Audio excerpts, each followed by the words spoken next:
There's a big push for Palestine these days. Many of the countries of the world are clamoring for a Palestinian state. At a UN conference on the two-state solution that recently concluded on July 30th of 2025, the ministers in attendance urged the countries to endorse the New York Declaration on the implementation of a two-state solution, and then to do so by early September, which is the next UN meeting regarding this two-state solution. Many of major nations have consented to join the long list of countries that already recognize the Palestinian state. Folks, this is a bad idea. It is not biblically endorsed, and it can come with catastrophic consequences for those countries. In fact, 2,500 years ago, the prophet Zechariah warned about this very thing. And in this Prophecy Depot program, we're going to take a close look at Zechariah's warning to the nations about what's going on today. So stay tuned.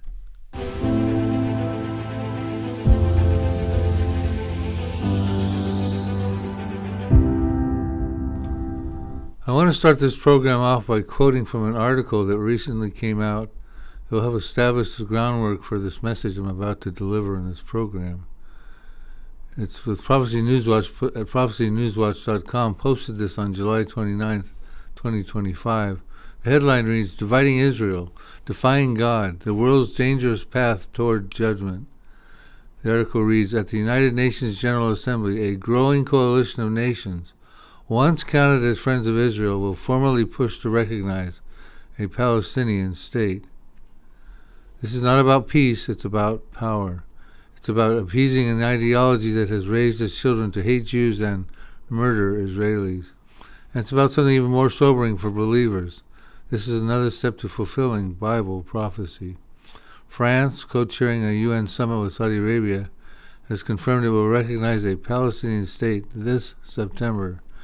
Canada has caved under pressure, linking recognition to vague reforms within the Palestinian Authority. And the UK has issued an ultimatum. Either Israel halts its operations in Gaza and abandons future annexation efforts, or London will proceed with recognition. And I'm going to emphasize this ultimatum, unless Israel does this in this program, and these demands that the UK wants. Otherwise, they will proceed with recognition of a Palestinian state. These decisions are not occurring in isolation. Ireland, Norway, Spain, Slovenia, and others joined the chorus in 2024. By this fall, more than 147 of the 193 UN member states will recognize a Palestinian state, roughly about 75% of the global community. So this is a movement that's gaining much momentum right now and coming to a climax here, maybe even as soon as September of 2025. So let's turn our attention to a map here that shows the countries that currently recognize a Palestinian state, shaded in green, and the countries that are planning to recognize a Palestinian state, shaded in orange. And I'll read the subcaption. It says, most countries in Asia, Africa, and South America recognize a Palestinian state. Most countries. The number of Western countries that recognize Palestinian statehood has increased since the start of the Israel-Hamas war, which was October 7th of 2023. So since that time, there's been a lot of Western countries that have been prompted to recognize Palestinian statehood. You see on the right side here, one of the major proponents of this movement is France. They're going to be joined in September by the UK, Canada, Australia, New Zealand, Finland, Luxembourg, Portugal, and San Marino. You see in green below, Spain, Italy, and Norway already recognize the Palestinian state. What are these countries thinking? They must have a short memory. Don't they recall back in May 14th of 1948, the Palestine Post said the state of Israel is born. There's no more Palestine. Perhaps it would have been smarter if the Palestine Post would have said, hey, there's no more Palestine. It's gone. That ship has sailed.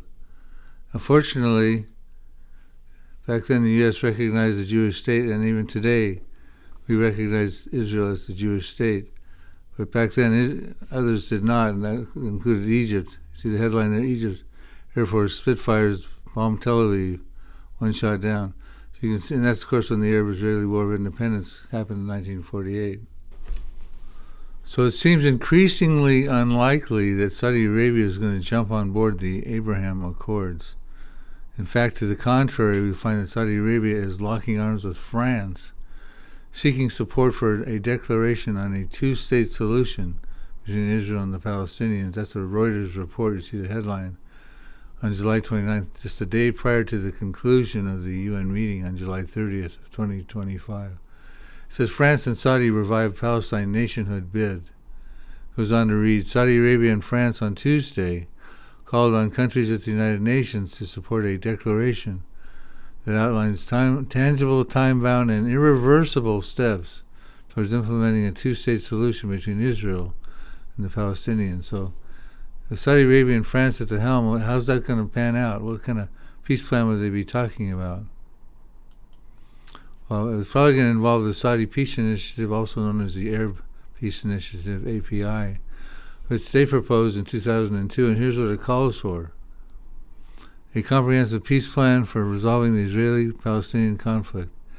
It offers Israel normalization of relations with the Arab states in exchange for, get this, the caveat here for Israel, a full withdrawal from the territories occupied in 1967, and the establishment of a Palestinian state with East Jerusalem as its capital. They want Jerusalem divided and giving East Jerusalem as the capital of the Palestinian state. That's where the warning from Zechariah is going to take most bearing when we talk about it. And a just resolution to the Palestinian refugee issue, meaning they want a right of return. They want the Palestinians to be able to go back into Israel proper, into what they thought they would call their former homelands before 1967 and even prior to the War of 1948.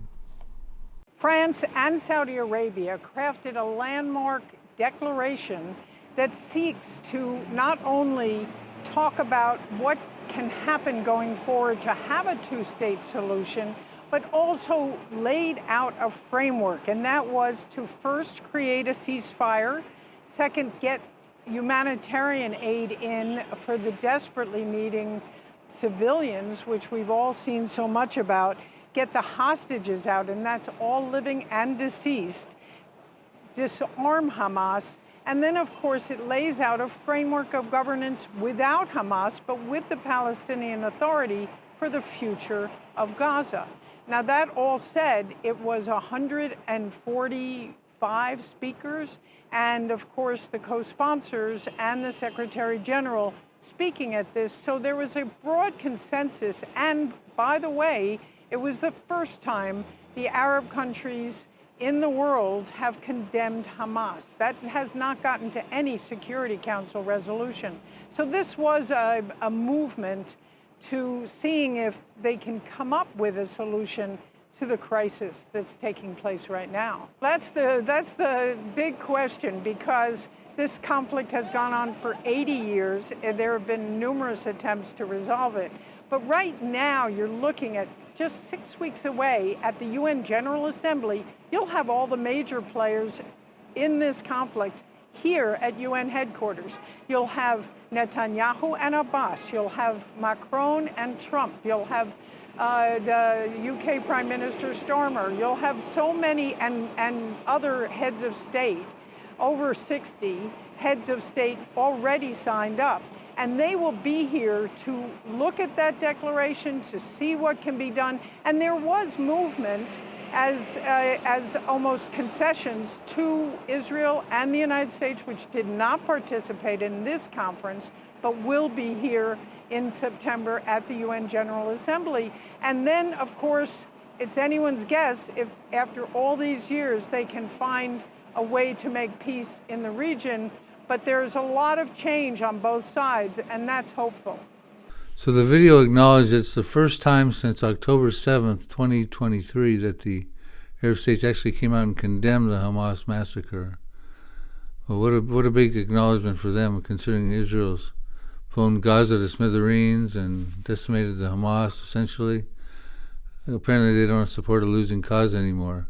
What a meager acknowledgement to make, considering the momentum they're getting from the Western countries now supporting a two-state solution. Let's move from France on over to the west a little bit, to the UK, and see their position now, what's taking place now about this two-state solution campaign. The CBS News article on July 29th states, the UK will recognize Palestine as a state unless Israel moves towards ceasefire in Gaza. The United Kingdom will recognize Palestine as a state in September unless Israel takes substantive steps to end the appalling situation in Gaza. Appalling situation. The Starmer says it's the Prime Minister on Tuesday. Addressing reporters at Downing Street, the Prime Minister said the UK will recognize Palestine as a state at the United Nations General Assembly in September, unless Israel takes a number of steps, including the establishment of a ceasefire in Gaza, a commitment to halting the annexation of territory in the West Bank, and a pledge to work toward a peace process involving a two-state solution. Yeah, that's all Israel has to do, the big unless. Israel is talking about annexing territory in the West Bank, and the Starmer does not want that to happen. It's going to be one of his conditions, or he's going to sign on to this two-state solution declaration. Of course, that upset Benjamin Netanyahu, who came out in an article on the next day in Israel National News, Arutz Sheva, number 7. Netanyahu to Starmer, he's recognizing Palestine rewards terror. Netanyahu blasts UK Prime Minister for vowing to recognize the Palestinian state by September if the Gaza situation doesn't improve. He says this rewards Hamas monstrous terrorism and would create a jihadist state threatening Britain. So we see that Netanyahu's getting upset with this momentum here. This is definitely gaining momentum. UK is now going to jump on board. Let's go further west. Let's go to Canada. They're jumping on the bandwagon as well. And Australia. JFeed reports this on July 30th. Canada and Australia announced plans to recognize a Palestinian state. Subcaptions, Canada, Australia, and others join France and the UK in declaring intent to recognize Palestine at the upcoming UN General Assembly in September. It goes on to read, the announcement followed the two-state conference held at the UN headquarters in New York, led by France and Saudi Arabia.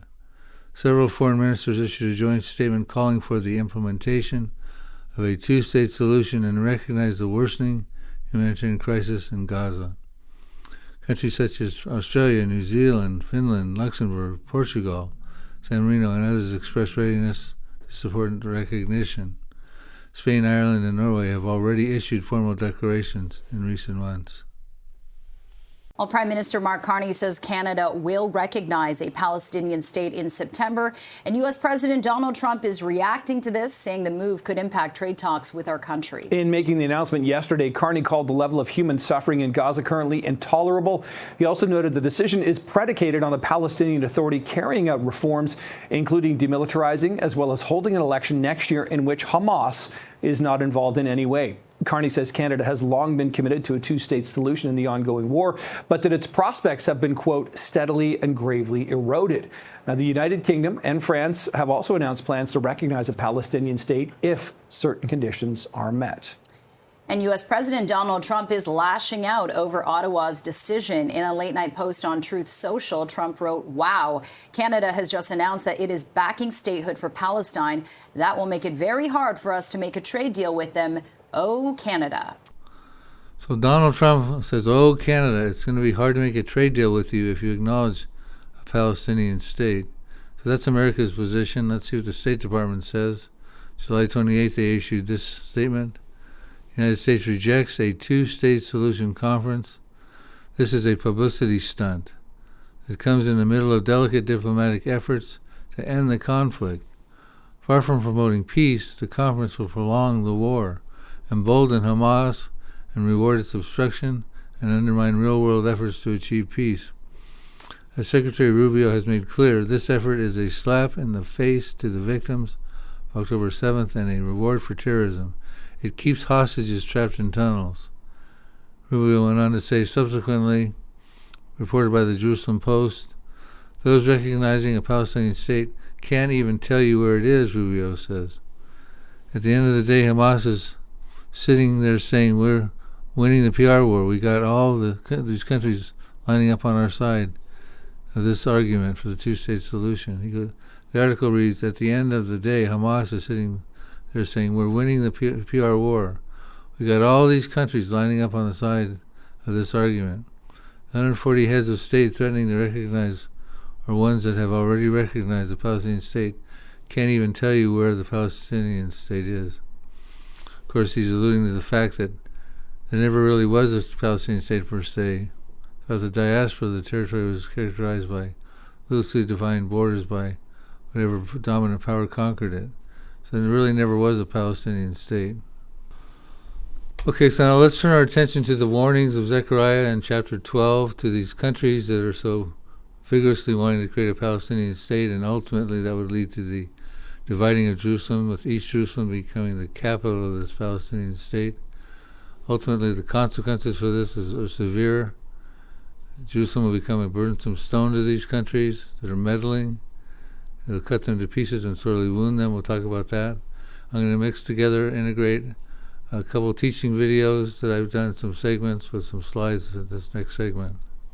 So I would turn our attention now to Zechariah chapter 12, verse 2. At some point in time, Jerusalem is going to become a cup of trembling.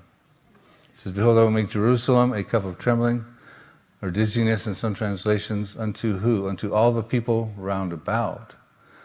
And when they lay siege, it shall be when they lay siege against both Judah and against Jerusalem." Okay, when they do that, it's to become a cup of trembling to them. Okay, and I believe that's going to happen real soon. And it has not happened just yet. The countries around about, not the whole world, will try to lay siege on Judah and Jerusalem.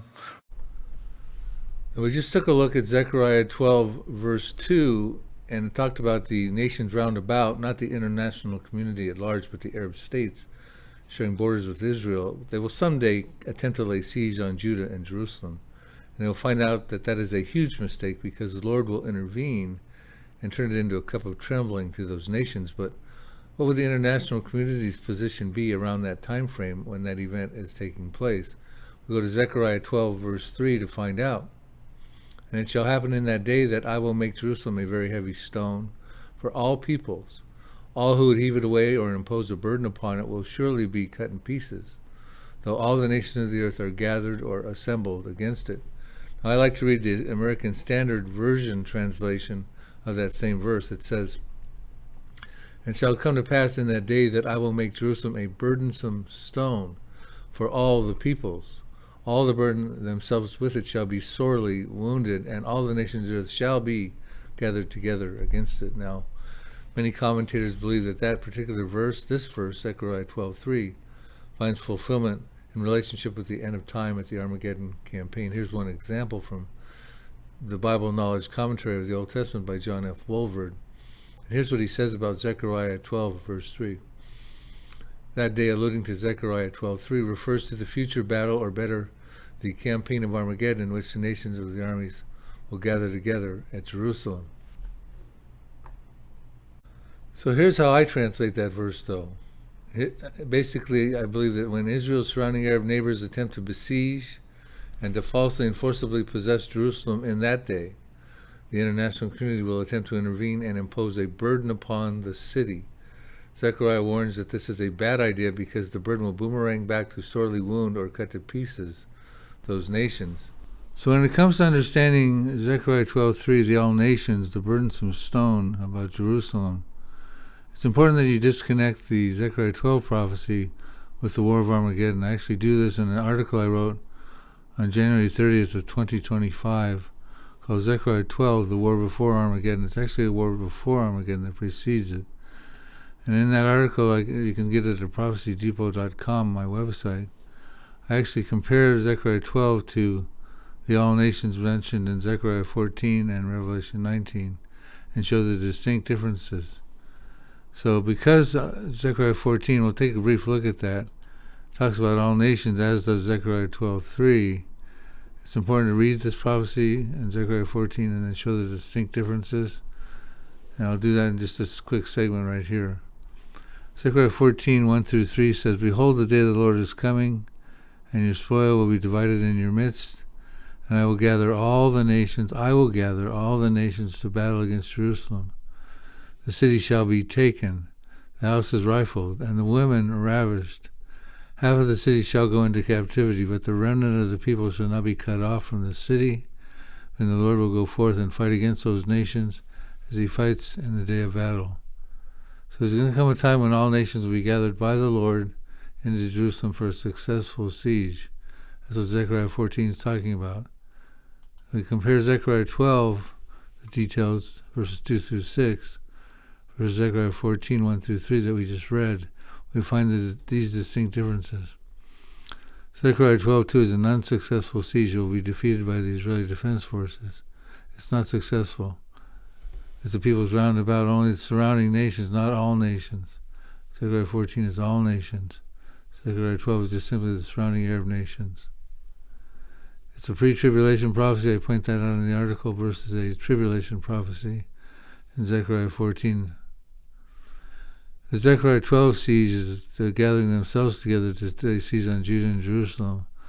But in Zechariah 14 we read they're gathered by God to come to Jerusalem for a successful siege.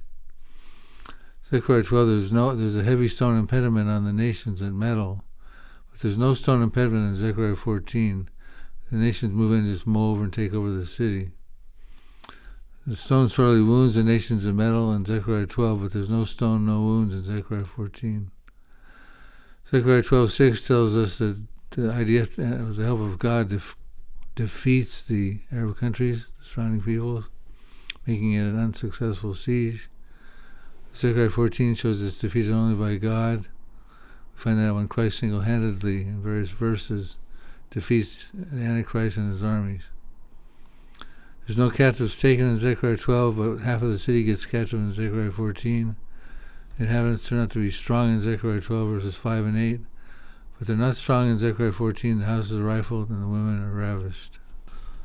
So although it's been the popular and prevailing teaching throughout the years that Zechariah 12 is dealing with Armageddon, there's some people coming around realizing maybe it's not, as I'm suggesting, it's actually a war that precedes it, a war before Armageddon. I'm going to show you a couple cases and point on this. My dear friend Dr. David Reagan, after reading my Psalm 83 book teaching on this topic, he writes in his piece called The Wars of the End Times the following. The first war of Israel's extermination described in Psalm 83. Psalm 83 states that the immediate neighbors of Israel will launch a war for the purposes of wiping out Israel as a nation. The outcome of the war is not specifically stated in Psalm 83, but we know from other scriptures that Israel will be victorious. For example, Zechariah 12:6 says that in the end times Israel will be like a firepot among pieces of wood and a flaming torch among sheaves, so that they will consume on the right hand and on the left side all the surrounding peoples. So David is putting together Psalm 83 and Zechariah 12:6. He's connecting them as a war before Armageddon. And a couple other people I want to show you a few clips on, taking a second look at Zechariah 12 for perhaps a disconnection from Armageddon. Then we'll look at Bible prophecy teachers Barry Stagner, Pastor Barry Stagner, and Pastor Tom Hughes. Jan, I was looking at the famed passage of Zechariah. We're all talking about it, Zechariah 12:3.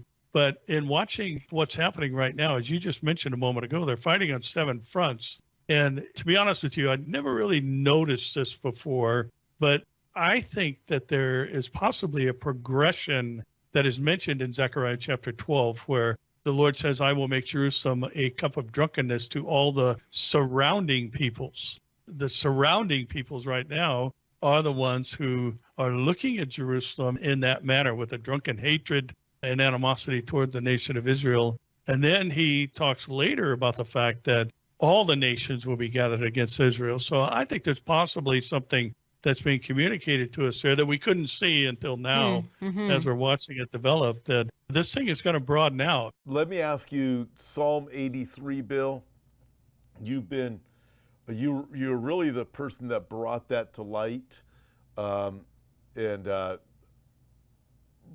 your thoughts about Psalm 83, specifically not part of Ezekiel 38. We've already established before that you believe it's a real war, and actually the further we go along in life, the more I look at the Bible, the more, Bill, I believe you're right. You know, I look at it, I know there's a lot of other people that are colleagues of ours that think differently, but I'll go on the record as saying I believe you're right about Psalm 83.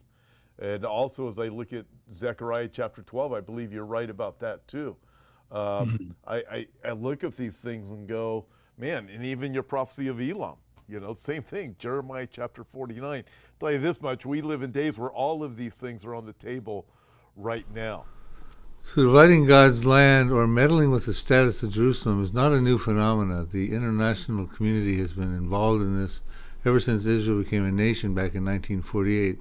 The stage has been set, and we're going to take a little trip back in time to show you what the international community has already done to meddle with the status of Jerusalem.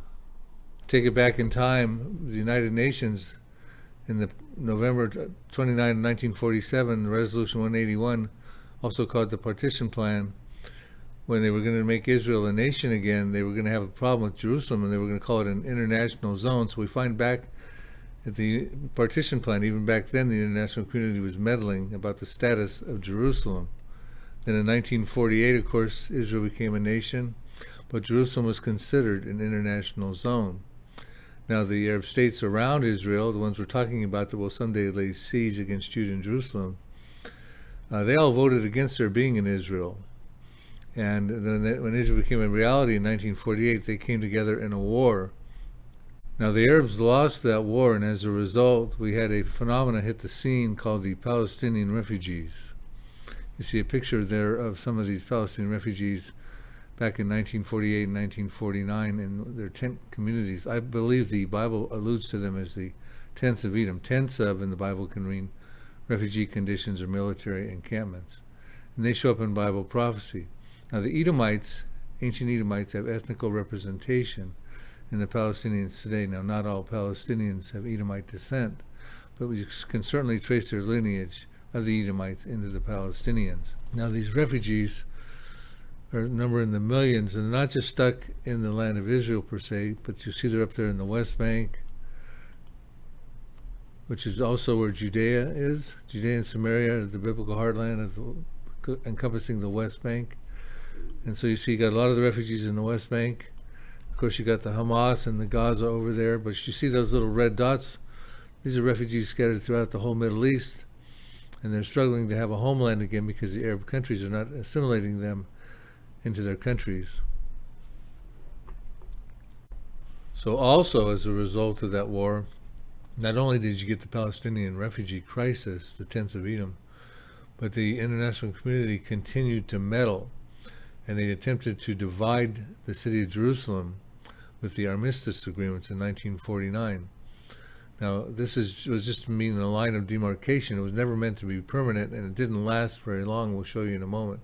But you can see the international community is still meddling. Jerusalem was an international zone. Now it becomes a divided city, which the Bible never called for Jerusalem to be a divided city. That's all man-made. Didn't last very long because you had the Six-Day War in June of 1967, and Israel won that war in 6 days, and they took over the entire city of Jerusalem. It came under Israel's control at that point in time. However, they granted control of the Temple Mount to Jordan at that point in time, which was a colossal mistake. If you'd like to get a more comprehensive understanding of Zechariah 12, the war before Armageddon, and its potential connections with the Psalm 83 prophecy, and actually all the unfulfilled future war prophecies yet to come, I encourage you to get your hands on my book and DVD called The Future War Prophecies. You can see on the right side of the slide, you've got the war between Israel and Syria, the Psalm 83 war, Ezekiel 38, the seal wars with the white horseman, the red horseman, the pale horseman, the locust invasion of the fifth trumpet and judgment, the war in heaven, the war between the 10 kings and the harlot, the final battle of Armageddon, the Armageddon campaign, as well as the second war of Magog after the millennium happens. So as we see this push for Palestine progressing, I'm going to tell you where I think this could be headed with respect to Zechariah's warnings to the world in Zechariah 12 verses 2 and 3. Now, I presented this slide earlier. It's my particular translation of those verses, but I think it's poignant at this point to present it again. What I say here is, when Israel's surrounding Arab neighbors attempt to besiege and to falsely claim and forcibly possess Jerusalem, in that day, the international community will attempt to intervene and impose a burden upon the city. Zechariah warns that this is a bad idea because the burden will boomerang back to sorely wound or to cut to pieces, in some translations, those nations. So I see this momentum for the two-state solution coming climactic conclusion probably in fulfillment of Zechariah's prophecies. But how could, let's take an example of France or London or the UK. How could they be cut to pieces for their involvement in this position? I don't have to look too far to look. Let's go to London, England. Back in 2016, Sadiq Khan became London's first Muslim mayor and his first ethnic minority mayor, winning 57% of the vote. UK and France are being infiltrated with Muslims, and Islam is starting to take hold, the threshold, strongly in these countries. The JNS article says London mayor slams Israel in holiday greeting to Muslims, April 3rd, 2025. London Mayor Sadiq Khan singled out Israel for criticism in a Muslim holiday greeting this week, and ignoring Hamas, suggested the Jewish state was guilty of betraying humanity by killing Palestinians in Gaza. So this is becoming a problem in the UK and in France. Let's take a look at a couple of clips here to show how bad it's getting.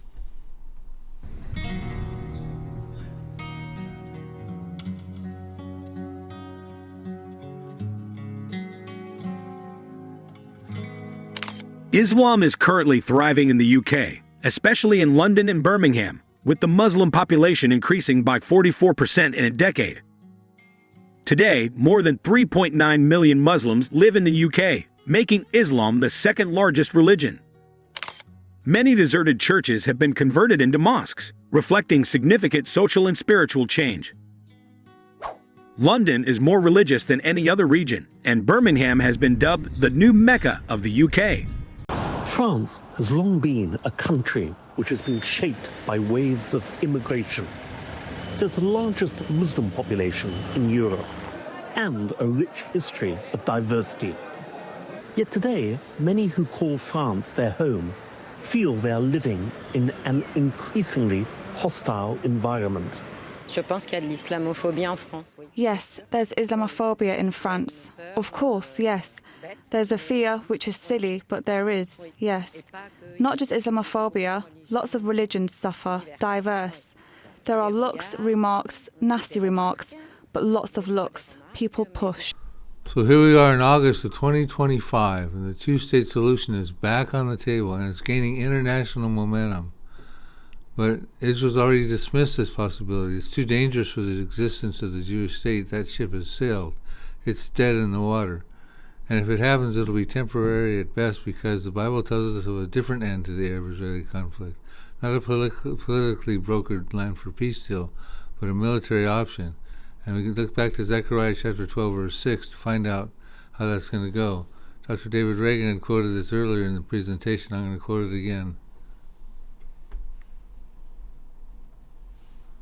What we have here in Zechariah 12:6, it says, in that day that Jerusalem becomes a cup of trembling, because the Arabs are laying siege on Judah and Jerusalem, and in that day that the international community is going to impose a burden upon the status of Jerusalem. In that day, that's the day we're talking about. God says, I will make the governors or the captains, read that as the Israeli Defense Forces, the IDF, of Judah like a fire pan in the woodpile, like a fiery torch in the sheaves, and they shall devour all the surrounding peoples on the right hand and on the left, but Jerusalem shall be inhabited again in their own place, Jerusalem. So those surrounding countries are going to lay siege on Judah and Jerusalem, Israel's infamous enemies from time immemorial, the surrounding Arab states. They're going to be devoured on the right hand and the left hand, and that's how this Arab-Israeli conflict is going to conclude.